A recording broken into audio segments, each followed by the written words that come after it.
Halo semuanya, selamat malam. Sebelumnya mungkin aku mau nyapa para pendengar dulu nih. Oke, welcome to Curiosity Lab. Kenalin, gue Agung, dan kali ini kita kembali lagi di siniar seputaran Lab Curiosity, yang mana pada kesempatan kali ini gue bakal ngobrolin tentang tips dan trik gimana sih caranya agar mood kita tuh nggak terlalu swing gitu. Jadi, gimana cara ngatasin dan bikin mood kita itu efektif buat belajar. Oh iya, sebelum kita lanjut ke senior ini, mungkin aku mau minta ke para pendengar dulu nih buat, klik tombol follow sama ngebagiin senior ini. Siapa tahu, senior ini dapat bermanfaat bagi orang banyak dan juga memberikan motivasi untuk, teman-teman semuanya dapat belajar secara lebih efektif. Nah, di sini, tema kali ini adalah kita akan mendiskusikan terkait dengan gimana tips belajar yang efektif. Nah, di segmen pertama ini, aku mau nanya nih ke teman-teman semuanya, eee teman-teman, pasti kan teman-teman itu pernah mengalami kayak masa-masa belajar yang super ngelahin gitu ya. Kayak mungkin kebanyakan tugas atau mungkin, tugasnya itu susah banget, kayak disuruh bikin praktikum, disuruh bikin ini, bikin itu, dan teman-teman itu saking mungkin ada banyak tugas atau mungkin tugasnya dikit, tapi kayak tugas di luar, PR itu kayak banyak banget gitu. Nah, di sini mungkin, sedikit tips dari senior ini adalah, aku mau nyoba nih berbagi, pengalaman aku gitu. Kayak mungkin tips-tips yang dapat membantu teman-teman semuanya untuk bisa belajar itu lebih santai, tapi juga efektif. Jadi nggak terlalu santai banget, juga tidak terlalu kayak kesantaian gitu. Jadi ya gimana ya, istilah gampangnya adalah belajarnya tuh yang 50-50 gitu. Nah, di sini, yang pertama, untuk ngebikin belajar kita tuh lebih efektif dan juga lebih santai, kita itu perlu mengatur beberapa hal. Nah, di sini beberapa hal yang mungkin, aku juga kayak lakuin itu pertama adalah aku itu, selalu ngebikin jadwal belajar gitu. Nah, aku ngebikinnya itu bukan secara apa, bukan secara tulis gitu, tapi kayak aku manfaatin Google Calendar. Jadi, kayak biasanya kan, aku kan tipikal yang kayak suka lupa gitu kan, kayak suka lupa. Misalkan hari ini aku udah bikin to do list, tapi kadang-kadang tuh kayak to do list yang aku udah bikin itu kayak nggak guna gitu loh. Kayak aku udah nyoba nulis di kertas, kayak aku udah nempelin di tembok, tapi kayak sama aja, itu nggak kebaca dan akhirnya kayak, ya udahlah nanti aja gitu. Itu yang, bikin aku ada kadang tuh kayak malas mau belajar gitu. Dan, aku berusaha sekarang itu kayak apa ya, nggak pakai kertas lagi karena kayak itu bener-bener kayak nggak kebaca dan aku tuh kayak nggak ada notif gitu loh. Jadi ya kayak aku memanfaatkan Google Calendar itu untuk membuat jadwal belajar aku gitu. Kayak mungkin hari ini aku udah bikin to do list nih, jam ini, jam sekian sekian sekian, nanti aku mau ngelakuin ini, terus jam sekian ini ngelakuin ini gitu. Terus nanti kayak di situ kan ada checklist-nya kan, kalau misalkan udah waktunya itu dia nanti bakal bunyi gitu, bakal ngasih notif ke kita. Terus nanti kalau misalkan udah kita kerjain nanti kita tinggal kayak apa ya, tinggal ngeklik aja dan itu kayak ding gitu dan udah selesai gitu. Nah, di sini penting banget, untuk apa namanya, teman-teman semuanya itu, membuat jadwalnya yang lebih realistis gitu. Bisa manfaatin kayak aku tadi, misalkan nih bikin to do list, pakai Google Calendar atau apa gitu. Jadi kayak kita tuh nggak ketinggalan, acara-acara penting juga kayak belajar kita tuh lebih terstruktur sama ada yang ngingetin gitu. Itu sih, itu yang pertama. Yang pertama itu adalah buat jadwal belajar kamu itu semenarik mungkin dan seinteraktif mungkin dengan pakai teknologi maupun secara konvensional. Yang kedua, itu adalah pastinya itu penting banget untuk kita itu milih metode belajar yang tepat gitu. Kayak misalkan, kan tipikal orang belajar itu kan beda-beda ya. Ada yang dia itu kayak tipe visual, ada juga yang dia itu tipikalnya tipikal auditory, atau juga yang tipikal gaya belajarnya itu adalah belajar yang kinestetik gitu. Nah, kira-kira kalau teman-teman yang dengar, siniar ini kira-kira tipe belajarnya ada di kategori apa nih? Visual kah, auditory, atau kinestetik? Kalau aku itu di apa ya, tipikal yang visual sama auditory. Jadi kayak aku tuh seneng banget kalau misalkan belajar itu sambil kayak nonton, kayak ada medianya, sama kadang-kadang juga aku suka yang ngedengerin gitu. Jadi misalkan nih, kayak aku ngedengerin podcast, terus kayak ngedengerin, apa namanya, ngedengerin kayak ceramah-ceramah gitu, dan itu lebih masuk di otak aku gitu daripada kayak yang kita harus nulis berjam-jam.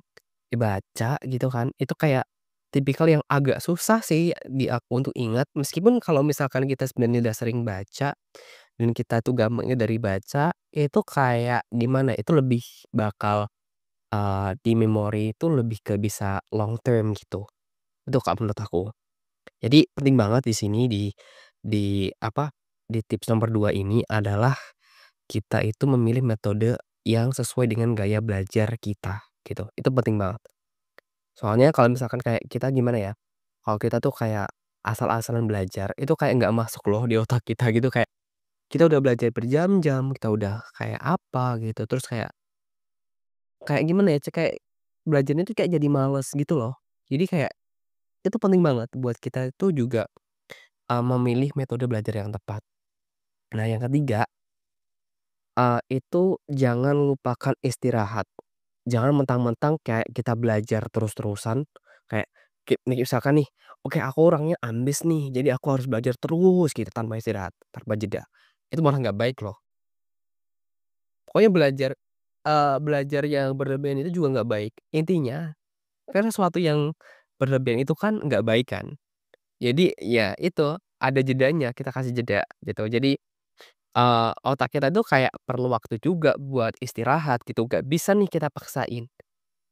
Kayak gimana ya, kita nggak bisa misalkan, kita ada tugas ngafal, kita nggak bisa nih serta-merta langsung kayak ngafalin terus gitu misalkan dari jam 12 sampai jam 3 gitu ngapalin terus nonstop. Itu kayak ya mungkin ada beberapa orang yang itu bisa, tapi kayak, mestinya dari pandangan aku itu akan susah kalau misalkan kita kayak belajarnya itu tidak ada jedanya. Jadi penting banget buat kita itu untuk istirahat yang cukup. Nah, oke, udah ya, yang pertama tadi kita udah bahas terkait tips belajar yang efektif. Nah, yang kedua di sini, di segmen kedua ini, itu adalah mengatasi prokrastinasi. Nah, prokrastinasi itu adalah musuh utama kita, terutama saat kita belajar. Nah, di sini mungkin aku mau kayak ngebagiin gitu tips dan trik gimana sih cara kita mengatasi musuh utama kita yaitu prokranisasi. Amin, salah ding, prokrastinasi. Tadi salah nulisnya ini agak susah ini bahasanya. Nah, yang pertama itu adalah, eee, pecah tugas menjadi langkah-langkah kecil gitu. Jadi kayak jangan terlalu nih mikirin tugas-tugas besar aja gitu. Jadi kayak kita tuh harus, ngebagi nih tugas-tugas itu kayak menjadi lebih kecil gitu. Jadi kayak nggak serta-merta kita tuh kayak langsung kerjain, dengan sistem kebut semalam, itu nggak baik banget. Jadi kalau bisa nih misalkan kalau kita ada tugas, misalkan deadline-nya di tanggal 5 dan ini di deadline-nya di sekarang ini di tanggal 1 gitu kan. Itu ya kita kerjain boko-boko atau kayak bertahap, jangan kayak langsung gitu, itu sih. Jadi kayak itu dibagi jadi tugas yang lebih kecil gitu. Terus yang kedua adalah buat reward untuk diri sendiri. Jadi kayak gimana ya, kayak misalkan nih kita udah belajar, kita juga kayak bisa loh kita ngasih hadiah untuk diri kita sendiri gitu, biar kayak, "Oh Nanti pokoknya nih misalkan gini, oke nanti aku mau belajar, dari jam 1 sampai jam 2 sore gitu. Nah, kalau misalkan kita udah berhasil ngelewatin itu kayak, oh nanti kita dapat reward dari diri kita sendiri kayak, oke jadi kayak karena mungkin aku udah selesai nih, udah mencapai targetku, jadi aku mau self reward, misalkan aku mau beli bakso dan lain sebagainya, seperti itu.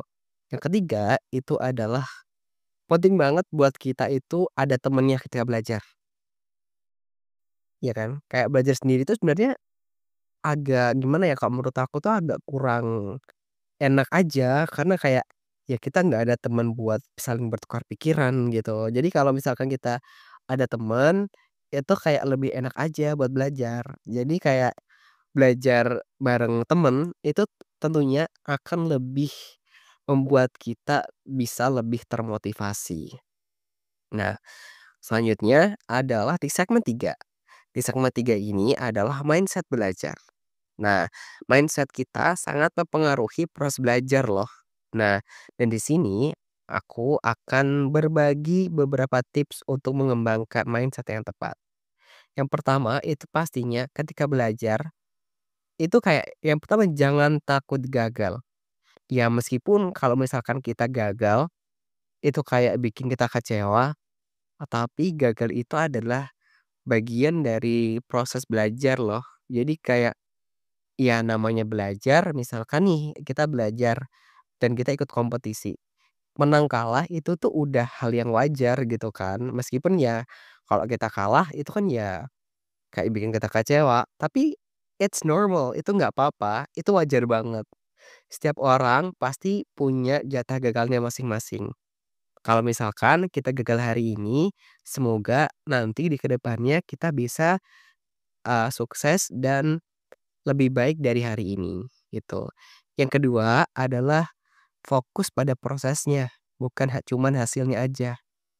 Meskipun nih ada beberapa pepatah kan, kayak sebenarnya orang-orang itu nggak peduli dengan proses kita gitu. Orang-orang itu kayak lebih peduli sama hasil. Kayak karena gimana ya, orang-orang itu kan kayak gimana ya, kalau ngelihat kita sukses itu ya, ya udah berarti kita sukses aja gitu. Dia nggak tahu kalau prosesnya di balik itu semua itu sangat berat banget gitu. Dan bagi kita yang sedang belajar, kita tuh harus fokus di prosesnya, jangan cuman fokus di hasilnya gitu. Jadi, kalau misalkan, proses kita itu udah kita lalui dengan baik, dengan tekun, dengan teliti, namun hasilnya itu mungkin agak sedikit mengecewakan atau mungkin belum sesuai harapan kita, itu nggak apa-apa. Jadi jangan terlalu kita mikirin hasilnya aja gitu. Jadi, prosesnya itu, kita jadiin sebagai bahan pembelajaran gitu. Proses itu kan ada banyak macam kan, ada proses yang ketika kita ngelakuin itu kayak langsung langsung mulus aja, terus sukses, ada juga yang prosesnya itu kayak perlu jungkir balik, gagal dulu, terus jungkir balik lagi, gitu sampai akhirnya di tahap sukses. Ada juga yang prosesnya itu kayak pertama kayak jungkir balik dulu langsung sukses, itu ada, gitu. Jadi kayak jangan terlalu mikirin hasilnya aja, kita juga harus fokus di proses belajarnya, karena proses belajar itu adalah suatu hal yang penting untuk membangun diri kita agar lebih baik dan juga lebih siap untuk menghadapi kehidupan di setelahnya gitu. Yang ketiga adalah pastinya jangan malu untuk bertanya. Gak apa-apa loh kita nanyain hal-hal yang belum kita tahu, gak apa-apa banget. Meskipun ya gimana ya, kadang kan gimana ya, ada nih orang nih yang misalkan kayak kita tuh bertanya kayak, "Ih apa sih nanya terus?" Gitu ya. Itu kan kayak gimana ya, ya itu nggak apa-apa. Ya kan kita nggak tahu, kalau kita nanya kan wajar kan. Ya bertanyalah selagi bertanya itu belum dilarang. Jadi, bertanya itu adalah bentuk belajar kita yang mana belajar, itu juga di awal dari bertanya. Tahu nggak bahwasanya dunia ini tuh penuh dengan pertanyaan loh. Kayak orang-orang hebat di dunia ini, misalkan nih Albert Einstein yang dia nemuin penemuannya itu juga diawali dengan pertanyaan. Bener, ini bener. Kayak mungkin nih, Al-Khwarizmi penemu si angka nol, itu juga pastinya itu dia awalnya kayak bertanya ke diri dia sendiri. Terus kayak penemu lampu, penemu listrik, itu juga dia awalnya juga bertanya dan penasaran. Dan itu semua pastinya diawali dengan pertanyaan kan. Jadi bertanya itu adalah bagian dari belajar juga. Nah, mungkin itu terkait dengan 3 segmen tadi. Yang pertama tadi kita udah kayak ngebahas terkait tips belajar secara efektif, terus kayak mengatasi prokrastinasi dan juga bagaimana kita numbuhin mindset belajar kita gitu. Nah, itu dia mungkin, beberapa tips singkat belajar yang efektif. Jadi jangan lupa ya, belajar itu tuh juga harus menyenangkan, jangan dipaksain gitu. Dan akhirnya terima kasih udah ngedengerin Curiosity Lab. Sampai jumpa di episode berikutnya. Bye-bye.